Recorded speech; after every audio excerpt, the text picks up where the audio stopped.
नमस्कार, मैं professor M Saul Hamid, Hindi विभाग, अलीगढ़ मुस्लिम यूनिवर्सिटी अलीगढ़। पाठ्यक्रम अनुवाद आवश्यकता स्वरूप, इसमें अनुवाद और वैश्वीकरण, राष्ट्र एवं विश्व विकास में अनुवाद का योगदान। अभ्यास 1, सप्ताह 10, व्याख्यान 47। इसके अंतर्गत हम आज जो है उपभोक्ता संस्कृति पर बात करेंगे। अब उपभोक्ता संस्कृति क्यों है, हम इस पर आज एक विषय के रूप में देख रहे हैं। तो इसका कारण है, जैसे उपभोक्ता जो है वो किसी भी उत्पादन के लिए प्रमुख है, लेकिन वो उपभोक्ता और उस उपभोक्ता की संस्कृति पर उत्पादन निर्भर है।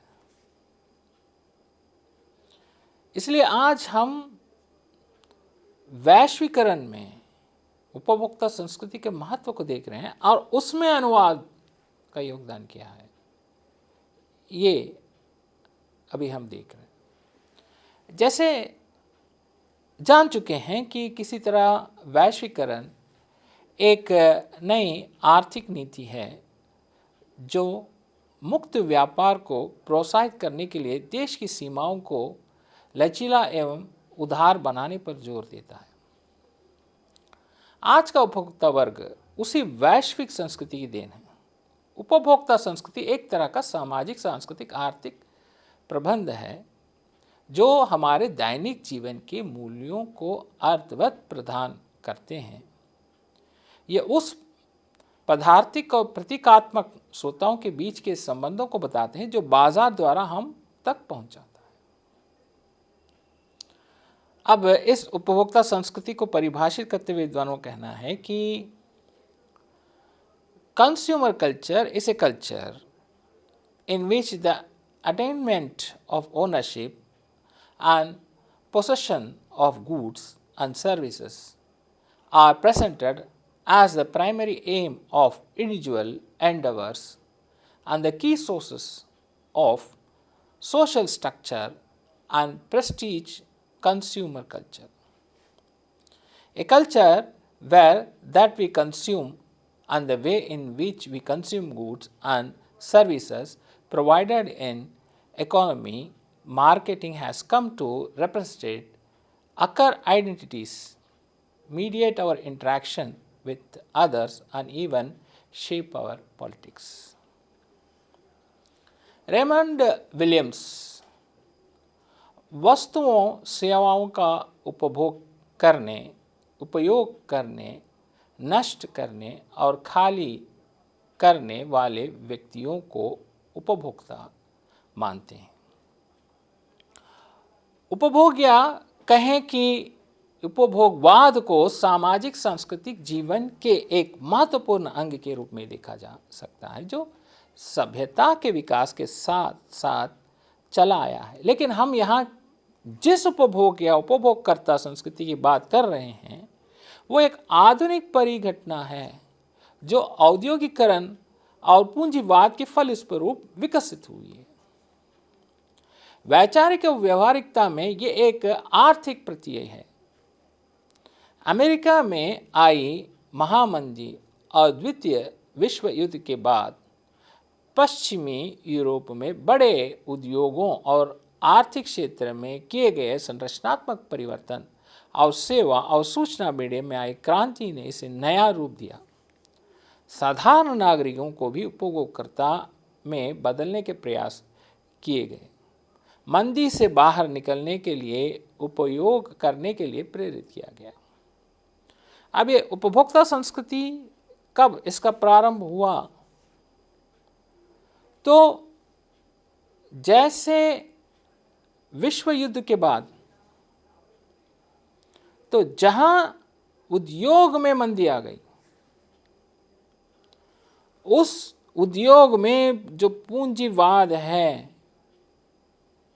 तो वहाँ जब मंदी आ गई है, पूंजीवाद से जो है उसे लाभ नहीं हुआ, तो वहाँ उपभोक्ता संस्कृति पर ध्यान दिया गया और वैश्वीकरण के आधार पर उस मंदी को हटाने का प्रयास किया गया।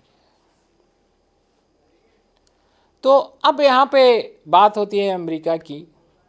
तो अमेरिका का वर्चस्व वैश्वीकरण में एक प्रमुख स्थान रखता है। तो अमेरिका के प्रयत्न से विश्व युद्ध के बाद आर्थिक क्षेत्र में विकास लाने के लिए पूरे विश्व के स्तर पर प्रयास किया गया है। गत 2 दशकों में उपभोक्तावाद हमारे देश में बहस का विषय रहा है। इसका कारण निजीकरण, उदारीकरण, वैश्वीकरण और सूचना क्रांति जैसी चीज़ें हैं, जिन्होंने समाज की पूरी संरचना को बदल दिया है।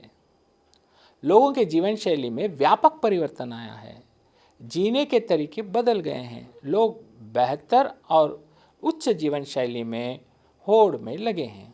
हमारी प्राथमिकता में बदलाव आया है, या यूं कहें लाया गया है। हम उपभोक्ता निर्मित क्षेत्र में जी रहे हैं। हमारे निजी व सार्वजनिक जीवन के चारों ओर वैश्विक ब्रांडों का वातावरण फैल गया है। हम इस दुनिया में जी रहे हैं, या कहें बाजार की शक्तियों और उपयोग की मानसिकता हमें बनाए रखी है। पूंजीवादी अर्थव्यवस्था वैश्वीकरण की सबसे बड़ी ताकत होने के कारण ये उपभोक्तावादी व्यवहार और जीवन शैली को पूरी तरह से प्रभावित करती है। उत्पादन संस्कृति वैश्विकता को प्रोत्साहित करती है, प्रेरित करती है। संप्रेषण भाषा और प्रतीकों के माध्यम से ये सब संभव हो रहा है। संक्षेप में कहें तो हम बाजार, उत्पादन, ब्रांड, उपयोग के साम्राज्य में लगातार बने रहते हैं या बने रहने के लिए विवश होते हैं। अब ब्रांड वाली चीज़ मतलब किसी ऐसी कंपनी जो विश्व प्रसिद्ध हो गई है, उसके पीछे लोग लगे हुए हैं। लोग चाहते हैं कि वैसी चीज़ों को खरीदें जो ब्रांडेड है। अब ब्रांडेड का मूल्य ज़्यादा है। ब्रांडेड जैसे देखते हैं, उसका रेट, उसका जो दाम है, वो जो आम बाज़ार में एक छोटे से व्यापारी जो बनाकर बेचता है या कोई जो बनाने वाला है, उससे ब्रांडेड कई गुना ज़्यादा दाम पर बिकता है। तो हम इस साम्राज्य में विवश हो गए हैं कि हम इस साम्राज्य के तहत जिए, ब्रांडेड चीज़ों को लेकर। उपभोक्ता संस्कृति एक व्यवस्था है जिसमें उपभोग के सभी व्यवहार और प्रतीक शामिल होते हैं, या सभी कालों और स्थानों में मौजूद रही है। उपभोग की यह संस्कृति एक मूल्य के रूप में एक पीढ़ी से दूसरी पीढ़ी में स्थानांतरित होती है। इसके अलावा यह व्यक्तिगत चयन और निजात को भी दैनिक जीवन में लाती है। सामाजिक मूल्य अपने स्थान पर स्थिर रहते हुए व्यक्तिगत अभिव्यक्ति और चयन को महत्व देते हैं। अर्थात पूंजीवादी व्यवस्था में उपभोक्ता के अधिकार का वैश्विक महत्व है। उत्पादक को उपभोक्ता के आदर्शों का पालन करना चाहिए। ये आदेश बाजार में कीमतों की स्थिति के माध्यम से प्रकट होते हैं। लगभग 2 शताब्दियों पहले एडमंड स्मिथ ने उपभोग क्यों का प्रश्न उठाया, लेकिन उत्तराधुनिक काल में ये उपभोग क्यों के उपभोग कैसे के प्रश्न में बदल गए।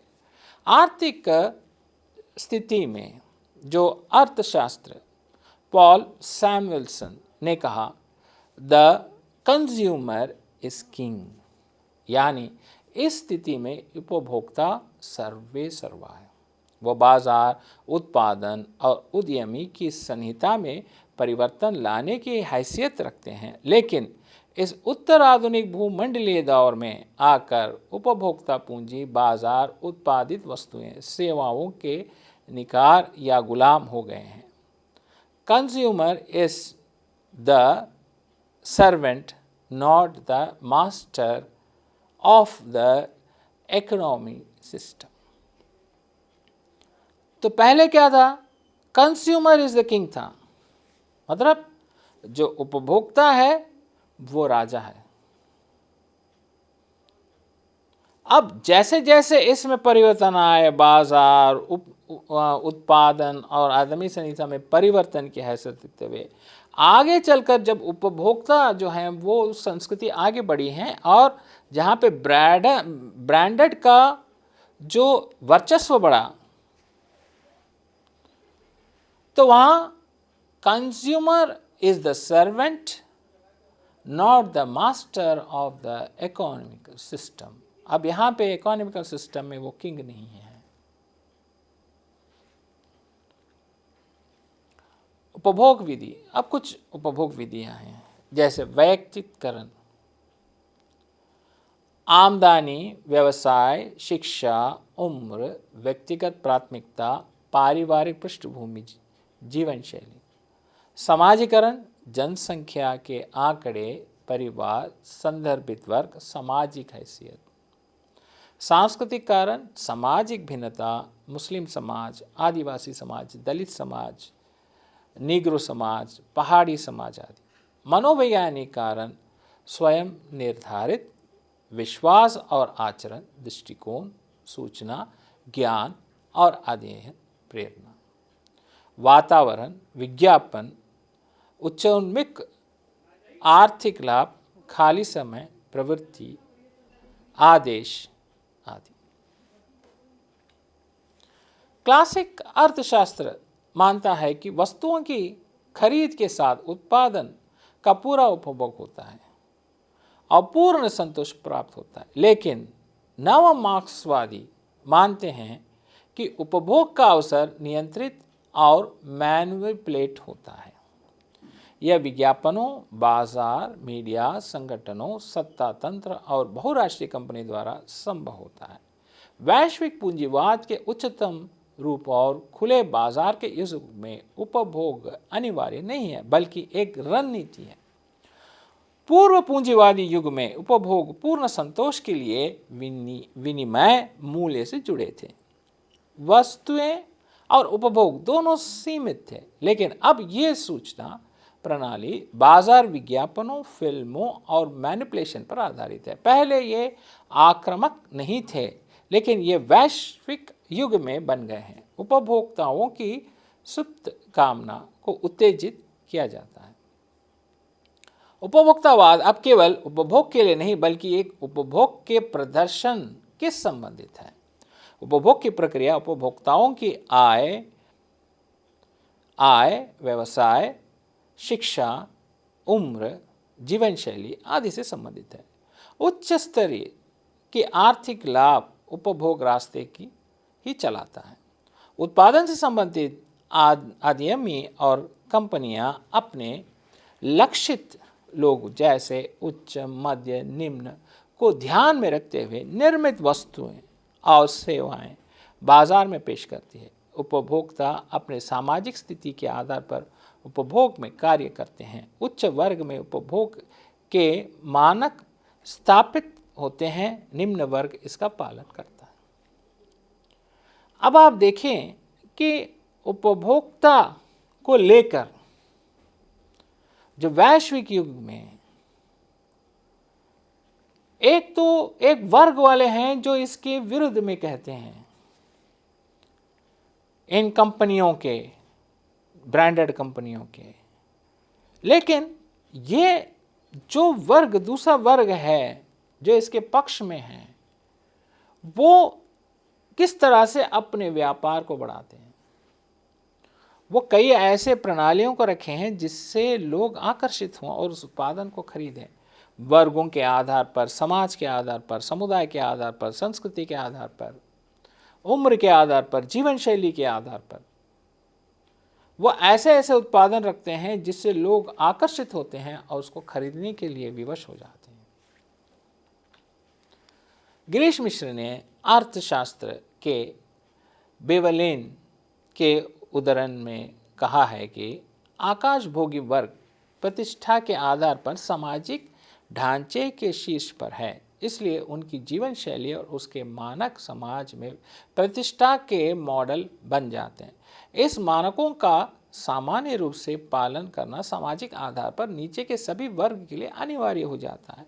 आधुनिक सभ्य समाजों में सामाजिक वर्गों के बीच विभाजन अस्पष्ट और अस्थायी हो गए हैं, और जहां ऐसा होता भी है वहां उच्च वर्ग द्वारा स्थापित प्रतिमान थोड़े बहुत प्रतिरोध के बावजूद अपना अवपीड़क प्रभाव सामाजिक संरचना में निम्नतम श्रेणी तक डालता है। परिणाम स्वरूप प्रत्येक श्रेणी के सदस्य शालीनता के अपने आदर्श के रूप में अपने से ठीक ऊपर वाली श्रेणी की तात्कालिक जीवन पद्धति को अपनाते हैं और उसी के अनुकूल अपने को डालने के लिए अपनी सारी ऊर्जा लगा देते हैं।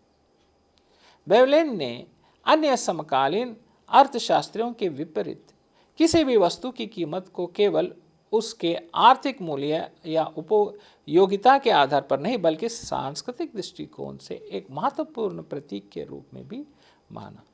इसलिए यदि वस्तुओं के उपभोग का उद्देश्य आर्थिक शक्ति या सामाजिक महत्व को व्यक्त करना है तो उनकी मांगें और कीमतों बढ़ सकती हैं। लिवेंस्टाइन और बैंड वैगन और स्नॉक प्रभावों की अवधारणा को प्रस्तुत करते हुए बताते हैं कि किसी के उपभोग को अन्य उपभोगकर्ता द्वारा कैसे प्रभावित किया जाता है। इसे समझने के लिए एक बहुत सरल उदाहरण देते हैं। एक परिवार है जहां बर्तन और घर की सफाई के लिए एक नौकरानी आती है, तो वह अपने मेमसाब अपने मालकिन के कपड़े को देखकर, उसके सचने संवरने के तरीकों को देखकर उसके अनुसार कपड़े पहनना शुरू करती है, सजने की कोशिश करती है, जिससे वो सामाजिक स्थिति को ऊंचा उठाना चाहती है। अंततः उसके पास बचत का अवसर कम होता है और कर्ज लेने या चोरी करने के रास्ते पर जाती है, क्योंकि जिस तरह के पहनावे हैं उस तरह का स्तर निर्धारित किया जाता है। तो जो निम्न स्तर के हैं वो उच्च स्तर को देखकर वैसे ही पहनावों के लिए आकर्षित होते हैं और अपने स्तर को बढ़ाने की कोशिश करते हैं। ठीक है, तो हम उसकी मेम साहब की जीवन शैली का पालन करने के प्रयास को बैंडवैगन प्रभाव कहते हैं, जिसको अब इसको प्रभाव कह रहे हैं कि उसका प्रभाव इसमें है। वहाँ जब मेम साहब की नौकरानी अपने मेम साहब के कपड़े पहनकर सजना शुरू करती है तो मेम साहब इसे उसकी नीचता के रूप में मानती है। तब वो जब देखती है कि भाई मेरे जैसे कपड़े ये पहनी हुई है, तो वो सोचती है कि भाई ये मेरे जैसे पहनी है तो फिर अब ये उसके बराबर हो गई है। भाई बराबर नहीं होनी चाहिए क्योंकि वो नौकरानी है। तो वो अपने कपड़े और सजने के तरीके बदलती है। वो पुराने प्रकार के कपड़े और सजने के सामान को छोड़ देती है। इसे स्नॉव प्रभाव कहा जाता है। नौकरानी फिर से मेम साहब का अनुसरण करती है। अब नौकरानी देखती है कि मेम साहब बदल गई हैं, उनकी मालकिन के कपड़े पहनने के तरीके बदल गए हैं, तो वो फिर मेम साहब भी आगे बढ़ती है। तो अब वो अनुसरण करती है, ये आगे बढ़ती है, अनुसरण करती है, बढ़ती है। ये श्रृंखला इसी तरह चलती रहती है। इस प्रकार किसी भी वस्तु की कीमत अक्सर एक सांस्कृतिक प्रतीक के रूप में होती है, जिसे खरीद कर उपभोगकर्ता या व्यक्त करना चाहता है कि उनकी आर्थिक स्थिति दूसरों की तुलना में कितनी बेहतर है। अब यहाँ पे उपभोक्ता ये सोचते हैं कि भाई मेरी आर्थिक स्थिति मुझे देखने से प्रतीत होनी चाहिए। सामाजिक रूप से उच्च वर्गीय लोग जीवन शैलियों और फैशन के निर्धारक होते हैं। उनकी उच्च जीवन शैली आदतें निम्न वर्ग में फैलती है या नकल की जाती है। लोग उनके आदर्शों को अपनाते हैं। उदाहरण के लिए फिल्म सितारे या क्रिकेटर की तरह कपड़े पहनना, हेयर स्टाइल बनाना, जूता या चप्पल पहनना या उनके विज्ञापन में बताए गए उत्पादनों का उपयोग करना। हालांकि इसके लिए उपभोक्ताओं में फ्री टाइम और खर्च करने की प्रवृत्ति का होना आवश्यक है। लोग अध्ययन, अध्यापन, शिक्षा, विश्वास, व्यवहार, दृष्टिकोण, वातावरण और अपने विचारों के माध्यम से भी उपभोक्ता बनते हैं। इस प्रकार उपभोक्ता बनने के मनोवैज्ञानिक कारण होते हैं। स्कूल के छात्रों की यूनिफॉर्म एक निश्चित दृष्टिकोण को प्रकट करती है।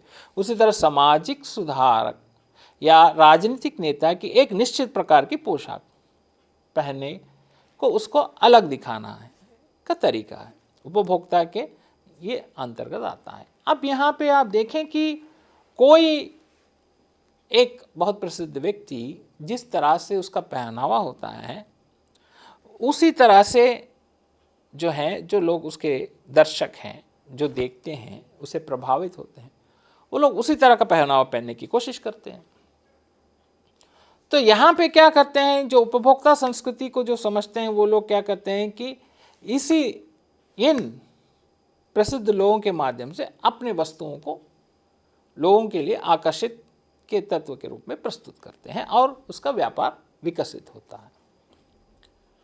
कुछ लोग जो हैं, कुछ यूनिफॉर्म हैं या नेताओं के जो जिस तरह से पहनते हैं वो उनके अलग से पहचान दिखाती है। तो इस तरह भी उपभोक्ता आकर्षित होते हैं।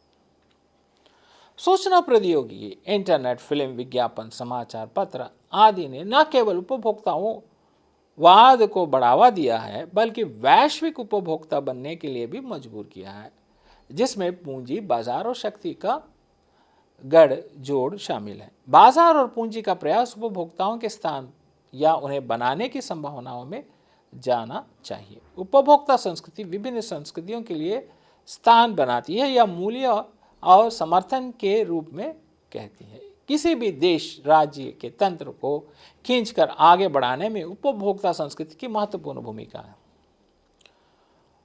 बौद्धियों मानते हैं कि उपभोक्ता समुदाय में प्रवेश करने के बाद पूंजीवाद का एक नया युग शुरू हुआ है। ये युग में उत्पादन की प्रक्रिया उपयोग के विस्तार पर निर्भर करती है, जो उपयोग के पुनः विकास पर निर्भर करती है। यही पूंजीवाद का उपयोग काल है। उपयोगवाद की दुनिया में प्रतीकों का उपयोग होता है। ये प्रतीक माया उत्पन्न करते हैं। पहले ये माना जाता है कि वस्तुएं खरीदने से संतोष मिलता है, लेकिन ये वास्तविकता से परे है, क्योंकि संतोष मिलने के बाद हम उस वस्तु की ओर फिर से नहीं दौड़ते। अब बात यह है कि हमें एक वस्तु पसंद है, पसंद आ गई, हम उसको खरीद लेते हैं, तो बस वहीं से हम संतुष्ट नहीं होते। खरीद लेते हैं तो संतुष्टि मिल जाती है, बस खत्म। ऐसा नहीं है कि हम दूसरी वस्तु नहीं करते, हम फिर दोबारा कई वस्तुएं खरीदते हैं। एक कमीज खरीद लिया काफ़ी नहीं है, ब्रांडेड एक आइटम आपने खरीद लिया, या सोने का जो है एक अंगूठी आपने पहन ली, तो इससे आप संतुष्ट नहीं हैं। जब तक नहीं मिलती तब तक आप जो है उसके पीछे रहते हैं कि वो मिल जाए। जैसे आप खरीद लेते हैं तो आप में संतुष्टता यहाँ से नहीं मिलती, तो सभी उंगलियों में अंगूठियाँ पहनने की इच्छा होती है, और वो भी पहनने के बाद भी हम संतुष्ट नहीं होते। वास्तव में बाजार एक भयानक का निर्माण करता है। वस्तुओं का एक संकेतक बन गया है जो हमारी इच्छाओं को छानता है। पूंजीवाद की समृद्धि इस तरह एक समाज का निर्माण करती है जिसमें हमारी आवश्यकताओं और हमारे उत्पादन के बीच एक स्थायी विरोधाभास नकारात्मक दिशा में है। हमारी आवश्यकताओं और वस्तुओं के बीच इस विरोधाभास को पूंजीवाद के विकास आनंद के नकार में संभालता है। हमें आनंद मिलता है, लेकिन बहुत जल्दी आनंद की जगह वहाँ एक खाली स्थिति बन जाती है। तो यहाँ तक आपने जो है उपभोक्ता के बारे में समझा, जहाँ पे वैश्वीकरण के आधार पर उसकी संस्कृति किस तरह से है, एक उपभोक्ता अपनी उसकी संस्कृति किस तरह से बन जाती है, ये हमने देखा, जो वैश्वीकरण में एक प्रमुख भूमिका निभाती है। अब यहाँ देखेंगे कि वैश्वीकरण, उपभोक्ता संस्कृति एवं अनुवाद। अब यहाँ पे अनुवाद की क्या भूमिका है। वैश्वीकरण उपभोक्ता संस्कृति का सीधा संबंध अनुवाद से है। इनसे अनुवाद के महत्व में वृद्धि हुई है। आज अनुवाद के लिए एक बहुत बड़ा वैश्विक बाजार है। जब दुनिया वैश्विक रूप से बदल गई है तो इसका मतलब है कि हम वैश्विक स्तर पर जुड़े हुए हैं। हम वैश्विक स्तर पर संवाद करते हैं। यह संबंध अनुवाद के माध्यम से होता है। भाषा के स्तर पर अंग्रेजी का प्रभुत्व फिर से स्थापित हो गया है। अंग्रेजी ने वैश्विक बाजार में अपनी पहचान बना ली है। आज अधिकतर व्यापार इस भाषा में होता है। इसके कारण अन्य देशों के लोग के कार्य इस अनुवाद के माध्यम से होते हैं। अब अंग्रेजी भाषा को हम ले लेंगे तो अंग्रेजी भाषा ने अपनी एक स्थिति विश्व में स्थापित कर ली है। उसे अब स्थापित कर लिया, उस विश्व में उसकी स्थिति को उसने स्थापित कर लिया है। तो अब उसी से बाजार स्थापित हो गया, क्योंकि आप कैसे उस वस्तु का व्यापार करेंगे, भाषा चाहिए, तो उस भाषा के माध्यम से आप उस व्यापार को बताएंगे। तो यहां पे इस दिशा में अंग्रेजी एक प्रमुख भाषा के रूप में, अब वहां से उस भाषा का अनुवाद होता चला जाता है। अनुवाद की अत्यधिक आवश्यकता व्यापारिक क्षेत्र में देखी जा सकती है। जब दुनिया के बाजार वैश्विक स्तर पर एक दूसरे से जुड़े तब अनुवाद की आवश्यकता भी बढ़ गई। कुवैत, बहरीन, कतर जैसे देशों के साथ बनने वाले अंग्रेजी के संबंध, जैसे अरबी है अंग्रेजी है, अंग्रेजी है अरबी है। चीन, जापान, कोरिया जैसे देश के अंग्रेजी की जटिलता का सामना कर रहे हैं। वे अमेरिका, ब्रिटेन जैसे देशों के साथ अंग्रेजी के पत्राचार करके व्यापार में अग्रणी स्थिति बनाए रखने की दौड़ में लगे हैं। रिपोर्टों, साहित्य, पुस्तकें, सर्कुलर, लीफलेट आदि अनुवाद के माध्यम से प्राप्त और वितरित की जाती हैं। पूरे वर्ष की व्यावसायिक रिपोर्टों और अन्य गतिविधियां देशों में विदेशी भाषा में भेजी जाती हैं। उत्पादकों, बंदरगाह विक्रेता, खुदरा विक्रेता और उपभोक्ताओं के लिए सभी सामग्री अनुदित भाषा में होती है। विदेशी कंपनियां या संस्थाओं के मूल देश और साथ सूचनाओं का आदान प्रदान अनुवाद के माध्यम से होता है, जो वैश्विक बाजार उपभोक्ता संस्कृति की सबसे बड़ी पहचान और आवश्यकता है। अब यहाँ पे आप देखेंगे जैसे अरब, अब वहाँ भी अंग्रेजी चलती है। चीन, जापान, कोरिया, तो वहाँ तकनीक है, व्यापार में अंग्रेजी। अमेरिका है और यूनाइटेड किंगडम्स हैं, इनकी भाषा अंग्रेजी है, तो व्यापार का वर्चस्व अंग्रेजी में है। यहीं से दूसरी भाषाओं में अनुवाद होता है।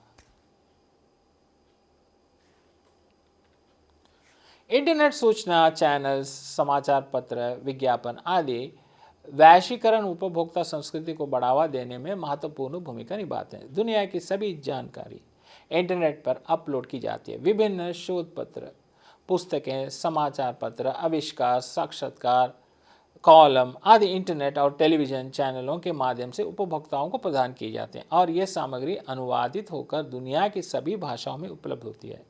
विकिपीडिया इसके लिए सबसे अच्छा उदाहरण है। तो बुक बैंक और डिजिटल पुस्तकालय का नया दृष्टिकोण वैश्विक उपभोक्ता वर्ग का निर्माण कर रहा है। इसे एक ही समय में दुनिया की कई भाषाओं में पढ़ा जा सकता है। पुस्तकें, फिल्में, विज्ञापन, कार्टून नेटवर्क, जियोग्राफिक चैनल, खेल आदि सांस्कृतिक गतिविधियां वैश्विक स्तर पर अनुवाद के माध्यम से पहुंचाई जाती है। किसी संस्कृति को बिना किसी बाधा में आसानी से वास्तविक रूप में जानने समझने का माध्यम अनुवाद ही है।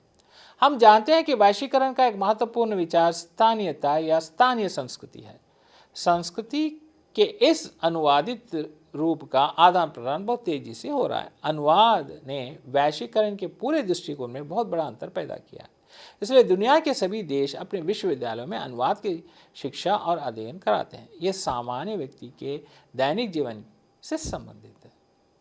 राष्ट्रीय राज्यों के बीच संस्कृति, साहित्य और विज्ञापन के आदान प्रदान से संबंध मजबूत होते हैं और इसके लिए अनुवाद एक महत्वपूर्ण प्रक्रिया के रूप में प्रस्तुत किया जाता है। आज जब आपने वैश्वीकरण, उपभोक्ता संस्कृति और अनुवाद के बीच गहरे संबंध के बारे में जाना, ये तीनों एक दूसरे का पूरक की तरह काम करते हैं। वैश्वीकरण वास्तव में पूंजी, ज्ञान, प्रौद्योगिकी, सूचना, विज्ञापन और बाजार के संबंध के माध्यम से संभव होता है, लेकिन इस संबंध में अनुवाद की भूमिका महत्वपूर्ण हो जाती है। इसके बिना यह संयोजक पूरी तरह सफल नहीं हो सकता। आज वैश्विक स्तर पर अनुवाद एक बहुत विकसित बाजार में बदल गया है। अंतर्राष्ट्रीय स्तर पर जुड़े देशों के बीच पुल के रूप में कार्य करने के लिए कुशल अनुवादक का मांग बढ़ गया है, जो आर्थिक, सांस्कृतिक, साहित्यिक और तकनीकी जानकारी के आदान प्रदान में सहयोगी भूमिका निभाते हैं। देश के विकास की गति को आगे बढ़ाने और नए रोजगार के अवसर पैदा करने में मददगार होते हैं। तो यहाँ आपने इस व्याख्यान में कुछ समझा कि उपभोक्ता संस्कृति वैश्विक स्तर पर वहाँ पे अनुवाद का क्या महत्व है। अब यहाँ पे उदाहरण है अनुवाद को लेकर। Today, the Indian Republic enters its 13th year. It was on January 26, 1950 that we adopted the Constitution, which enshrines not only our aspiration but also the best tradition of democratic liberties.